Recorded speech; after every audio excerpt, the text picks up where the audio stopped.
Hey, what's going on, everybody? Boilon here, back for another video here on Saturday.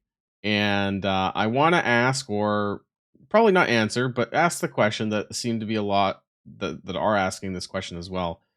Do Starjammers suck? Now, I will be the first one to say I am not the foremost expert on PvP. Most people know that. But there is a lot of talk about this. There's been a lot of chatter in my own Discord server and trying to bring together a lot of the information that's going on right now with regards to this team. And there's also a pretty lengthy Reddit post that I do want to. I highlighted a few things that I think are important from that we're going to talk about as well. So we need to get to the bottom of what exactly is going on with Starjammers and what do they, if anything, do they need.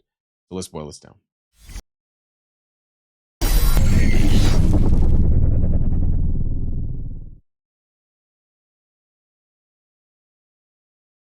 Okay, so I've heard some conflict. I'm going to start here. This is Havok's passive. I've heard some conflicting stuff, and I just want to bring this up right now. So some people are reporting that it works fine. Some others have reported it's not. So I'm not sure. And this is where I would probably should have jumped into the JSON files to double check this, and maybe that's something I'll do afterwards because I didn't really think about that at the time until I started recording. But this part here, where Havok's passive at the bottom, in Crucible, this character and all Starjammer allies gain 5% speed for each enemy with barrier up to a max of 50.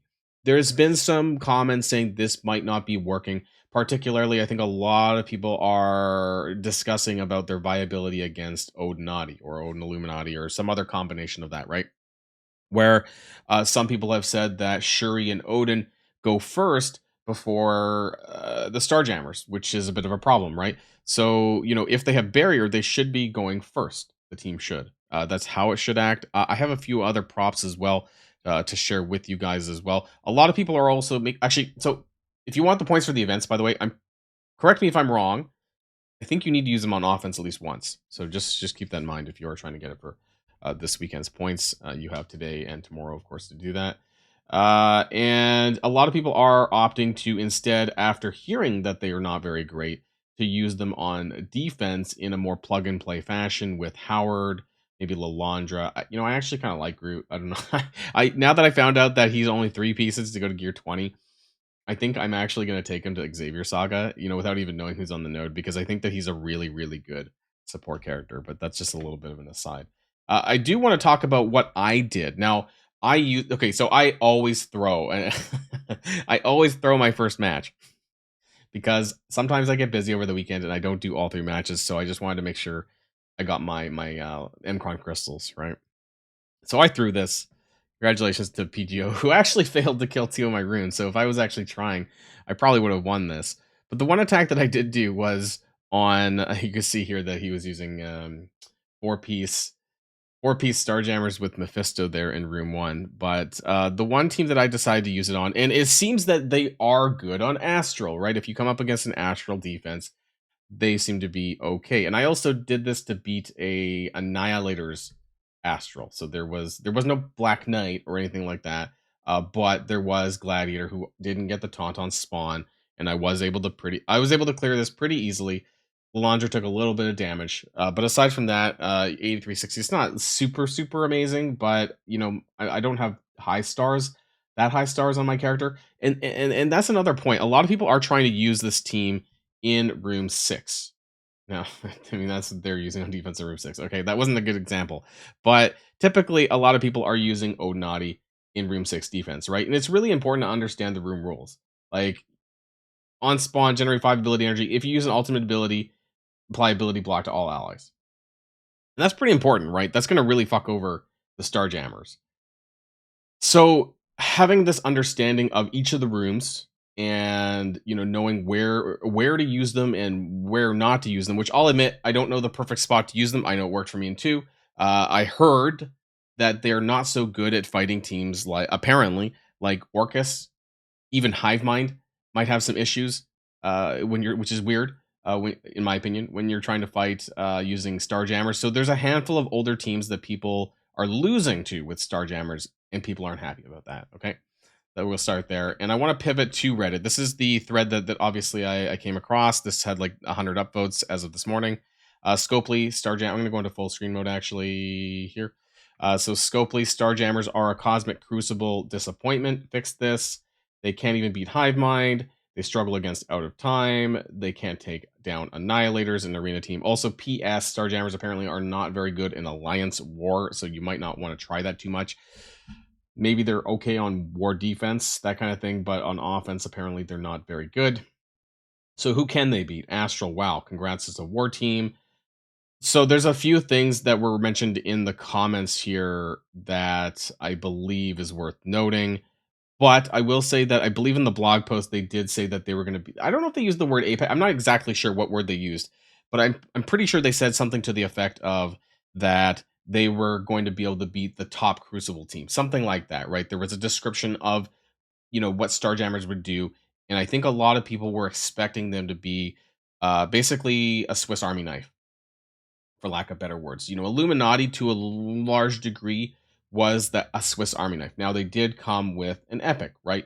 Starjammers does not. So that could be the difference there. There's also no legendary on the Starjammers team. So I'm not sure what you would equate this to. Maybe like New Warriors, right? Like when was the last sort of like non-legendary, non-epic Crucible team? New Warriors, Cabal, but they were a 3-piece, right? So I'm just trying to use a comparable 5-piece. Even New Warriors is all I can think of. Maybe there was something else. I'm just not Cosmic Crucible. Well, that was a legendary too, right? Or, sorry, I was gonna say Sinister Six, but Superior Six was also a legendary team. So I'm trying to. I can't really think of anything off the top of my head. But there was a few posts that I kind of want to highlight here. So according to their blog, the full Starjammers team are docking. Oh, this is what was in the blog. I'm sorry. When they step foot by Nature Boy, when they step foot before the Living Tribunal, the full team is bringing a list of abilities that allow you to take down some of the top, some of how many that was not clear, that have been putting a big old grin on the three-faced judge of Crucible. What teams exactly are we talking about? Because I lost the Annihilators with Surfer and Ultimus. Pretty embarrassing. Now, when people talk about what they lost to, they're not really specifying what room they were in, because I think this does matter to some extent. I believe that some people, think that they should be able to just, ignore the Crucible rules and things like that and be able to walk over everything. I guess that's what they expected.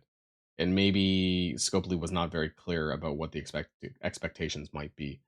I also do want to say that there is a new Crucible season coming like next week, like very very soon, right? They're doing a Crucible tournament, and there's going to be new rules, new global rules, and all that.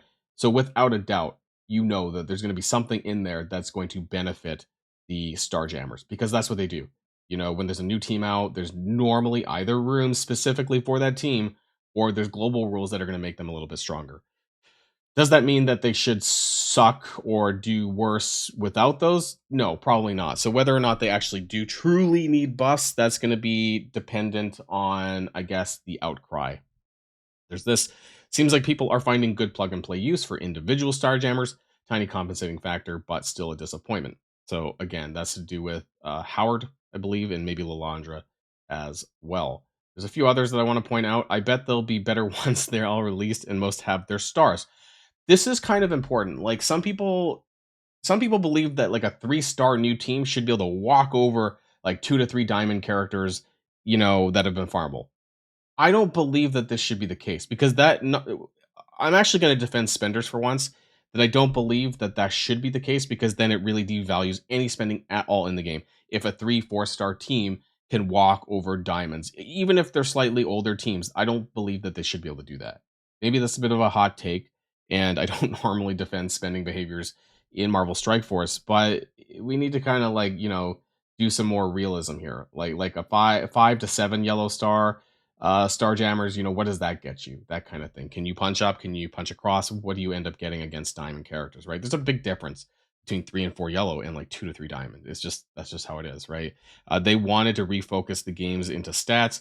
They wanted to give spenders more value for the characters, for their higher tier characters, right? So I'm not surprised that people are losing with 3 to 4 yellow, and I don't believe that they should be able to walk over everything. Of course, the other option is Scopely is wildly incompetent, which does seem to be the case more often. So yes, if there's anything wrong with the kits, with the turn order of operations, that kind of thing, which has happened before in other teams where there were bugs, right? This would not be surprising, because this is somewhat regular actually with Marvel Strike Force, where characters are kind of fucked up and they don't fix it until later. It's really hard to tell about how much people ignore stuff like room rules and try to do stupid punch ups with tiny teams and then complain that they're bad. I remember everyone shitting on the Annihilators the first two, like OP didn't even bother to specify stats or rooms and left that out. Again, something that people should pay attention to. Should you be able to use Starjammers in every single room and walk over everything? Probably not, right? Especially room six. I've seen a lot of complaints about room six against Odinati. I mean, that's like the top room, I suppose, that they're in on defense. That's what I see a lot. And people are, I guess, maybe alting, getting ability block, that kind of thing, and wondering why they're losing. So that's kind of. Did I have any other highlights? I don't know if there was that. There was a lot of posts in here, but those were the ones that kind of stuck out at me. Now, one thing that I do want to share with you guys as well. This was a screenshot from room one. This was a punch down, I'll admit. It's a punch down against Odinati with 7-7. 7-7 Odin, though, which looks to be about 1.6 million. So that looks to be like a level 105, gear 19, probably with the unique in there as well. We have a 7-7 Captain Britain, 3 Diamond Hank Pym, and Black Panther Shuri. And then we have Sasquatch in there, and 8370. This is, of course, with, so I know what you mean. It's a pretty big Starjammers because there's a 3 Diamond Howard. So this probably isn't the best example here, but it does work. They do win. This isn't room 6 though, so this is something they have to pay attention to. I don't know if they can beat Odinati in room 6, right? Because that's a really powerful room for them. The other thing, this was the recording. I believe, I think this was a recording from one of them. I do want to kind of just point that out over here. Oh, sorry, I didn't hit play. Oops, my bad. Okay, so this was, I think, that fight on 3. Oh no, it was slowed down a little bit. So the way that this went, it was pretty. I think, is this a clip of the whole thing? Wow, that did a lot of damage. I mean, especially with the trauma, right? Maybe it was bad positioning of the Sasquatch, I suppose, with the auto taunt, and then that, and then left. So everyone's going first. Now, I've heard instances where Black Panther Shuri goes first, and I guess it's, oh sorry, this was a defense. Someone used this team on him. This is the video clip of the defense gameplay rewind. And I've heard of instances where Black Panther Shuri is going before the Starjammers, though. So again, I don't know if there's a bug in place with regards to that part of Havok's passive that's supposed to give them speed with enemies against barrier. Very well could have an issue there. This is also a more punch across, right? I wanted to share. This is Jex. This is a photo from Jex. You might know Sexy Jexy. Maybe have heard of him before. This was a photo of his Cosmic Crucible that he shared in my Discord server that I want to share with you guys as well. This is a punch across of Starjammers in room 2. So again, room rules are pretty important here. There is a Sasquatch there as well. Is that what people are? I'll be honest, I'm no expert in Crucible, so I don't know if that's the common usage is to put Sasquatch in this team now. It's not what I, yeah, maybe that's the good thing. Either way, he's still won, right? And this was a punch across. This was, now it was a 6 red Howard and only a 3 red Havok. So that part is pretty interesting to note. And it was there was Diamond Captain Britons and a 7 red Odin, which appeared to have, again, the unique in there, level 105, 1.626 million power. 8367 too, which is a pretty strong VP showing there.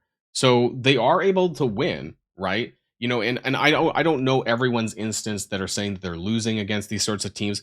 It's very possible, like I said, that they're losing against these other teams. And I don't know how well, Scopely did decide to, did they test them against every single team, all of these other older teams, especially? I'm going to say they probably didn't.